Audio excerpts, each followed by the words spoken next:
All right, my friends, welcome. It's Ty Hicks, results coach and national influence and leadership trainer. Very excited to have you here today. What I want to cover with you in a few minutes is a strategy that you can apply to help you create inner peace of mind. If you are dealing with anxiety, if you're dealing with stress, if you're having some of those issues on a recurring basis, or if you just want to be equipped with the skills necessary to handle that type of situation when it does emerge, then you're in the right place. Now, this is something that befalls all of us to some extent or another. I mean, every person out there has got a feeling of stress or a feeling of anxiety at one period of time. And part of the big reason why we have these feelings is that inside our minds, we have kind of an internal linguistic structure that we're using to represent the world. To put that more simply, we talk to ourselves, right, on a regular basis. You know, that little voice that's always kind of going through your head, narrating your life, you know, piecing apart things, dissecting, analyzing, right? You're familiar, okay? That little voice that is happening in our mind can often say things that are just absolutely not true. And so the big phrase that I like to share with people is don't believe everything that you think. Because very often we tend to equate everything that we think as something that exists in reality. And that's just not the case. It's just a particular perspective or an initial observation about reality, but it may not necessarily be grounded in what is really true. Now, I share that with you because ultimately, when I'm working with my one-on-one clients with results coaching, what I've found is when somebody is dealing with stress or anxiety, it's not the situation that they're up against that is causing them to be stressed. In other words, it's not that the situation is projecting stress onto you. It's not that stress is something that happens externally. The stress is actually manifested internally based off of how you represent the experience that is happening to you, and also based off of what you have made that experience mean. So another way to put this would be that you're not always in control of what happens to you, but you are always in control of what it means. And so the most joyful, most grateful, most passionate people in the world, I'm telling you, are not individuals who have perfect lives by any stretch of the imagination. But they are people who understand that they are always in control of what meaning they attribute to what happens to them. And that makes it so that they're perpetually in control of how they respond to the world. Now, when we talk about the meaning that we associate to our life circumstances, what we might also describe this as is the internal story that we have kind of going on in our head. So, for example, let's say that you're having issues with your romantic partner and you continuously say to yourself, you have a linguistic pattern in your brain that says to yourself regularly, they're so unfair, they're so unkind, they never listen to me, something along those lines. Okay, can you relate to that? Maybe you have something like that rattling around in your head on a regular basis right now. I would almost guarantee you do to some extent or another. Now, that's what we might call a meaning or a story, right? Your meaning that you have attributed to your romantic partner is that they're mean, they're unkind, they never listen to you, okay? Now, the question here is going to be, are those things true? And we're going to unpack 4 questions that are going to help us understand how to get you to a greater peace of mind when you have a story or an internal linguistic framework that is causing you stress. So, what I want to point you to is the work of Byron Katie. So she has a book called A Mind at Home with Itself, which is a fantastic read. One of the best reads that I've ever had in terms of understanding how to master personal psychology and professional development.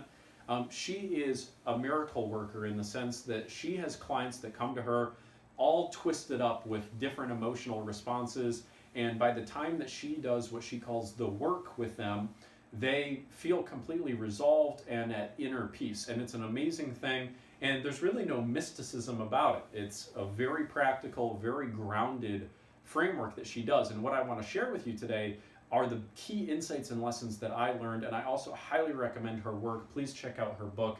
It's fantastic. So there are 4 questions that Byron Katie points out that we need to ask ourselves as soon as we have pinpointed what this limiting story or belief or meaning is. So let's just say that it's your romantic partner and you say, they never listen to me, okay? And that's the thing that you've attributed to them. Now, the first question that we want to ask, and you need to ask, when you've got something like this that is causing inner conflict, is Is it really true? Now, you need to look long and hard at that thought, okay? They never listen to me. And you need to ask yourself sincerely, is it really true that they never listen to you? And if you stop and meditate and think on it for a minute, what may happen is your brain might say, well, it's not really true, but they are a jerk in this way, this way, this way. Okay, stop that, avoid that. Don't go down that perpetual downward spiral of thought. Instead, what you need to do is you need to answer a yes or no to each one of these questions, okay? So is it really true that they never listen to you? Never listen to you. And I think what you'll find is going to be the answer is no, okay? So the second question we want to ask is, can you absolutely know that it is true? Can you absolutely know that it is true that they never listen to you? Can you really know that? Can you absolutely know that? Again, when you stop and meditate and think on it, and you realize that you've got to produce a yes or a no, you will realize the answer is no, okay? Then the third question we want to ask is, what happens when you believe that thought? So this is a really important piece in this process, because you need to start paying attention to how those linguistic patterns, how those stories of meaning actually affect your emotional well-being. Because they're actually causing you to be a more bitter, angry, depressed, or anxious person. And that's not who you're committed to showing up as, I know, or else you wouldn't be watching this video right now. So who are you when you believe the thought? What happens to you when you believe the thought? And you need to get associated with what happens as soon as you take that thought as gospel truth and apply it into your belief system. How do you respond? What does it cause you to want to do? How does it cause you to feel? Now what you're starting to realize, I hope, is that when you're angry with your partner, it's not actually your partner that you're angry with. It's the story that you have developed about your partner that you're angry with. And that is an absolutely pivotal difference, because you can change the story.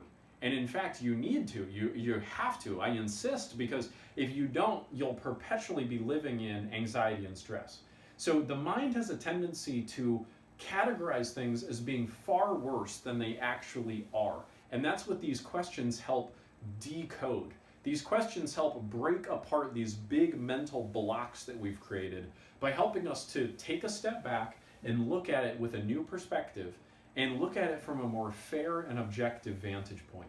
So what happens when you believe the thought? Now, finally, who would you be without the thought? Now, this is just as important as the last question, because just as important as it is for you to get associated with what happens to you when you do believe it, you now need to get associated with what empowering alternative could be possible for you and could be possible for the other people in your life if you just let that thought go.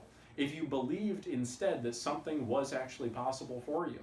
And by the time you get to the end of these questions, you should now have essentially a breakthrough moment. You should now be able to realize that you've created a story about what has been happening to you that is not necessarily representative of what is reality, and that you can just as easily shift or reframe what meaning you've attributed to the situation into one that's going to serve you and make you show up as a more resourceful and joyful individual. And that's the choice that's in front of you. Let me give you one final metaphor that I think will tie all of this up and help you commit this to memory and help you be on guard for looking out to how your mind is going to play tricks on you as you go back out into the world. You know, imagine you had a map. Imagine that, whatever county you live in, I put a two-dimensional map out in front of you of that county.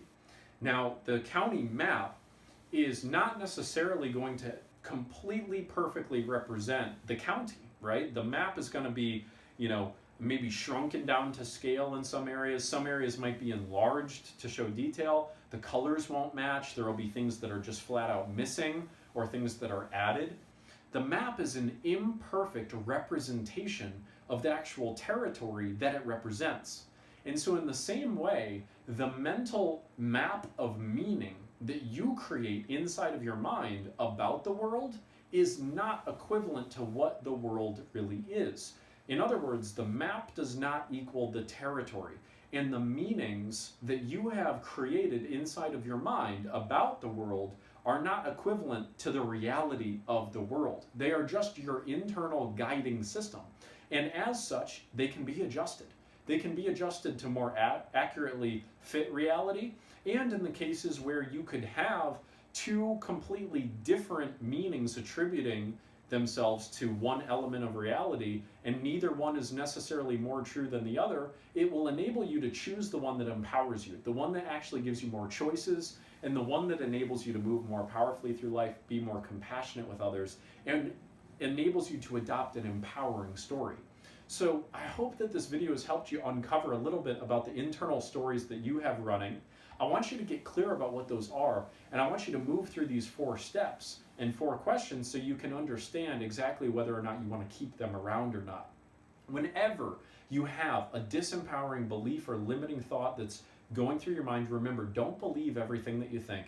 Use these 4 questions from Byron Katie to determine whether you want to keep it or whether you want to change it and shift it for something better. So I hope this serves you. In my next video, I'm going to be sharing with you how to master the art of public speaking. This is something that I've studied for numerous years. It's something I've helped people gain confidence in, and I'm very pumped to be sharing with you some key insights and strategies in that area.